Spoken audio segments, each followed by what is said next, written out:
Okay. Wonderful. Wonderful. So Vivian, thank you for joining San Francisco Bay Area Moms. And you are with PJ Library, and we are here to talk about Passover. So for those who maybe are not familiar with it, can you give us a little a lesson on Passover and Passover traditions? Absolutely. So thank you for having me. I'm so happy to be Yes. San Francisco Bay Area mom myself. So I'm so pleased to be here. Wonderful. So Passover is a springtime holiday in Jewish tradition. It takes place over 8 days. And it's the most popular, I would say, in Jewish households across the country. It is celebrated at home around the dinner table. And what it is about is it's really about freedom. It's about treasuring freedom. It's about a story about freedom. And the modern interpretation is to really think about what it feels like to be free, and also who's oppressed among us, and to really think about justice and making the world a better place. And so it celebrates the story long, long ago of ancient Hebrews being slaves in the land of Egypt under a very cruel Pharaoh, and how they escaped slavery and wandered in the desert for 40 years to the land of milk and honey, which is modern day Israel. And so we retell the story. And it's a story we tell over generations. What's beautiful about the holiday is it's multi-generational. Kids can be involved, and grandparents, and all ages. And there are things that you do together that bring the story to life and make it meaningful no matter what age you are. So it's a really beautiful family holiday. Wonderful. Well, and even just, I mean, I'm slightly familiar with it, and I'm learning more as we go, but even some of the references that you've even thrown out, they're cultural references or just things that we may hear in passing, you know, the land of milk and honey and that, but not realize the tie to the holidays. So that's wonderful. Yes. I'm glad that you're able to do that and to give us some context for all of that. And so it's an 8-day holiday, but really it's the first 2 nights where we have a meal together called a Seder. Okay. The Seder means order. And there we use a book called the Haggadah. It's a guidebook really for the Seder. And it has maybe 15 steps in it of things that we do together around the table to make the story come to life. And we view it as we're not just telling a story about long, long ago when we were slaves. We speak of it as if we were there. Mm. We want it to be meaningful, and we want it to be, we want to remember that this story resonates even today. And there are people and the world out there and people in our community who are oppressed. And so it's such an important, it's such an important way to talk about justice and people. You're right. Putting it in that context makes it in the here and now rather than historical. I mean, it has its importance, obviously, in history, and we can learn from it, but that's great. That's something I did not know. What are some other Passover traditions besides the Seder and the guidebook that you mentioned? So one of the biggest traditions is leading up to the Passover Seder. We traditionally rid our homes of anything with leaven in it, any baking item that has a rising agent in it. Okay. And the idea behind it is once sunset starts, that first night of Passover, which this year is March 27th, we don't eat anything with leaven. We eat matzah, which is a square Jewish flat bread. Mm-hmm. And we eat that, and it's to remind us that when we were fleeing Egypt, we didn't have time for our bread to rise. The Hebrew slaves didn't have time for their bread to rise, and so it reminds us that of that slavery. And we eat matzah for the entire 8 days. So that's one of the biggest traditions. Okay. We don't eat bagels or muffins or any of this we normally eat. We only eat matzah or products made with matzah meal. So that's the biggest tradition. And then the other would be, again, the Seder meal. Those first nights are very important. And really, it's just about being together as in family and retelling that story and getting all of the generations involved in that Passover meal and in telling the story. So it's a beautiful time of year. Wonderful. So for families that might be celebrating with young children for the first time, or that those that just want to learn more about the Passover story and the cultural relevance and the importance, what are some resources that people can access? I know PJ Library in and of itself is an amazing resource. Right. So PJ Library here in the Bay Area, it's actually an international program, but it's run here in the Bay Area by the Jewish Community Federation Endowment Fund. And what we do is we have a book program, a children's book program for kids from birth all the way through 12 to get free holiday books and Jewish value books once a month delivered to their homes to get ready for holidays. They have crafts, they have recipes involved, they have wonderful stories to tell. Mm-hmm. Gets families engaged in the Jewish holiday and ready for it. And we also provide an incredible amount of resources around parenting and holidays and how to do things just like this. How do you do a Seder?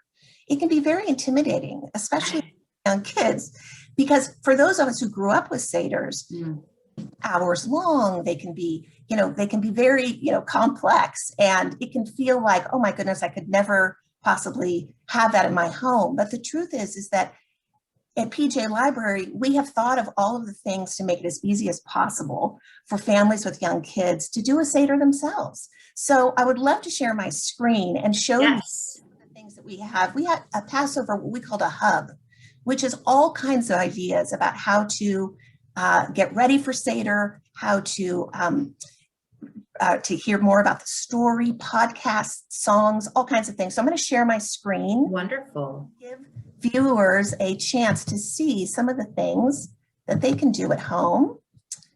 So here is our Passover hub, and you can find this at pjlibrary.org/Passover.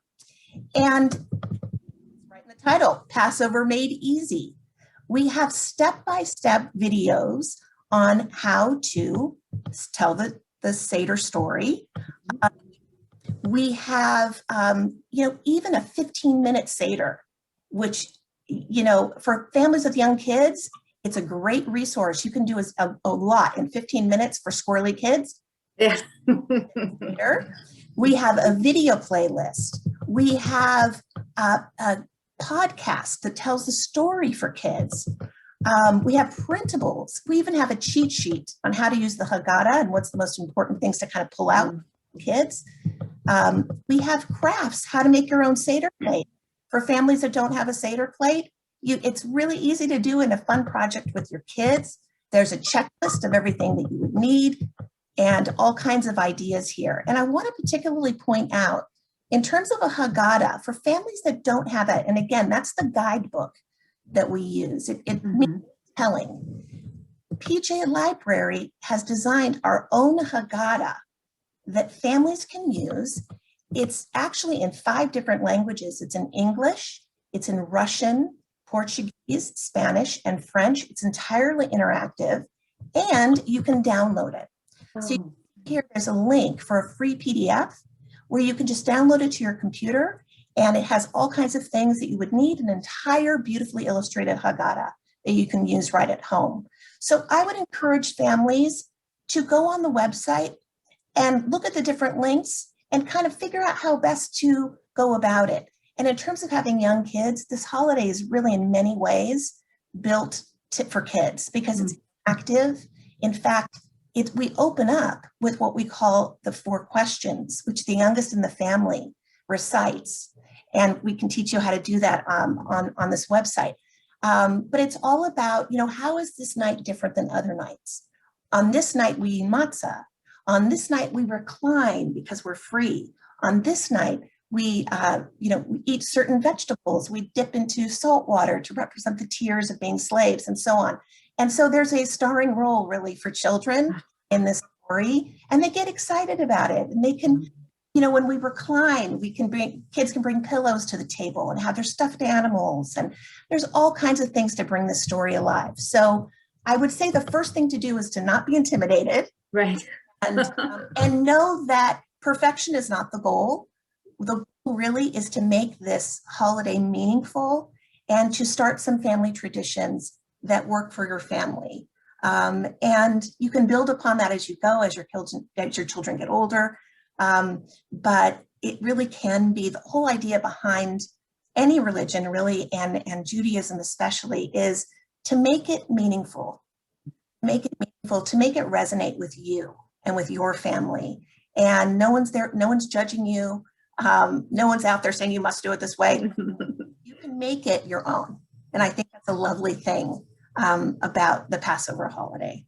Wonderful. Well, and I think too, now in the light of being in a pandemic, you really do have to make it your own. And are you offering any suggestions or thoughts on, how to make it traditional and multi-generational from a pandemic standpoint? So, in fact, PJ Libraries thought of that because if you remember last spring, we were also in the pandemic. That's right.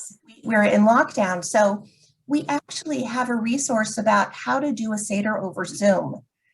That's wonderful. Yes, which you can look up on our website. You can just type in at pjlibrary.org, Passover Zoom, and it'll come up with the ways in which you can have a Passover Seder and include maybe grandparents that can't attend or friends that can't attend. So I would say try that resource. That's great.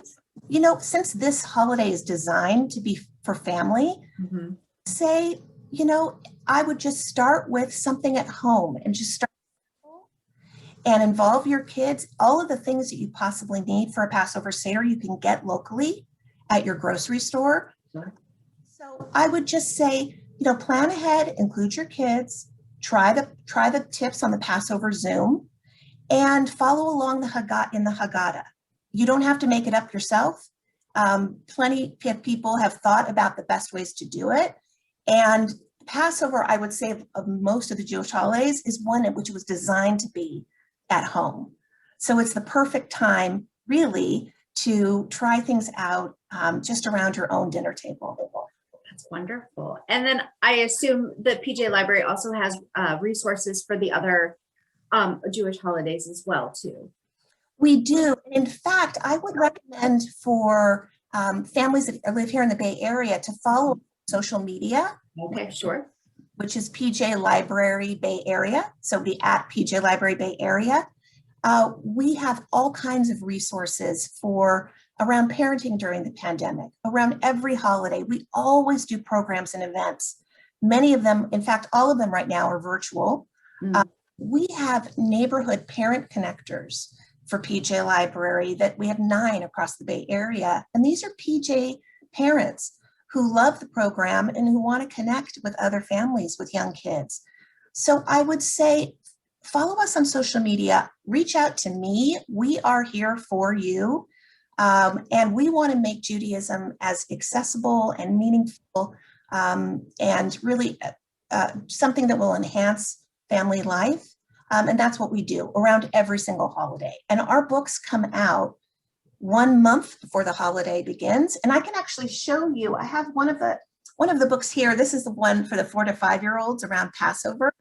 It's called The Little Red Hen and the Passover Matzah. And each book has flaps that you can learn more about the holiday. And in fact, this one has a matzah recipe, how to make your own matzah.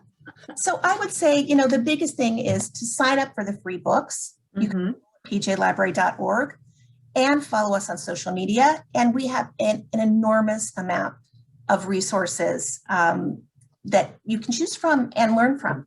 We're happy to help. That's wonderful. And I mean, Passover, this is a great time. Spring, new beginnings. So if you're looking for new traditions or new resources, what a great, and I didn't know you were you're international organization, but based in the Bay Area. Yes, so the program started back east with the Harold Brinspoon Foundation. It started off small and it's grown since 2005. We've had it in the Bay Area since 2008. Okay. And it's known to be an international program that has books in Spanish and in Latin American countries and in Russia and Russian and Israel and Hebrew. Our books are only in English, unfortunately. Wish that we had more, and that's to come. But we're in most communities across the country. And locally, we're funded through our federation. And we have over 9,000 kids who get PJ Library books a month. So and it's entirely free and it's in the mail. So especially during the pandemic, it's really been a lifesaver for families. Get this new book every single month and to have new stories to share with their kids and to learn along with their kids. Wonderful. Well, Vivian, thank you so much for being with us today. I really appreciate it. Oh, thank you. It's been such a pleasure. And I'm really here for all families who want to learn more. And I hope that they all learn more and sign up for PJ Library. Wonderful. Thank you. Thank you so much.